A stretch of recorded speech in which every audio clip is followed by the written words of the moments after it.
অবশ্যই কমেন্টে জানাবে যে আমাকে হেজাব পরে কেমন লাগছে। আর এখন তো চলে এসেছে মাহে রমজান। এখন অনেকের মন থেকে শয়তান উঠে যাচ্ছে, তো আমি চাচ্ছি যেন সবার মন থেকে শয়তান উঠে যায়, তাই না? এমন হয়েছে না তো আই জাস্ট নো, এই জন্যই আমি নিজেও হেজাব পরে নিলাম আর রোজা রাখছি আজকে।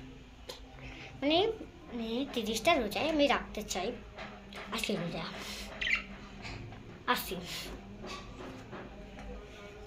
এটা হচ্ছে আমাদের কুরআন, দাঁড়াও দেখাইতেছি, কুরআন আল কুরআন শরীফ।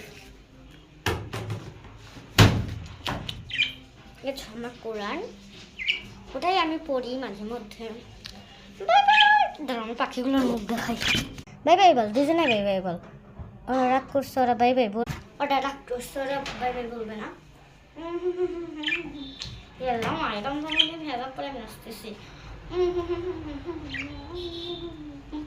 খুশিতে নাচছি। করে তোমরা আমার সাবস্ক্রাইব করে দিবে বেবে। এই গাইস প্লিজ এটাতে সাবস্ক্রাইব করো, please please please please please please please, তাহলে আমি রোজা রাখতে সক্ষম হতে পারি। Please guys please please please please please please, যেন আমি রোজা রাখতে কম। গাইস কেমন লাগছে আমাকে অবশ্যই কমেন্টে জানাবো যে আমাকে কেমন লাগছে।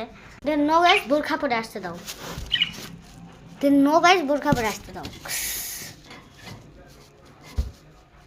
লাগো সো গাইস, এই যে দেখেন বোরখা পরে চলে এসেছি।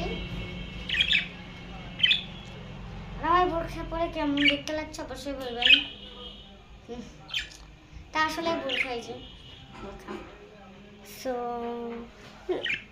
প্রাঙ্ক, এখনো বোরখা পরিনি তো বোরখা তো পরবো না।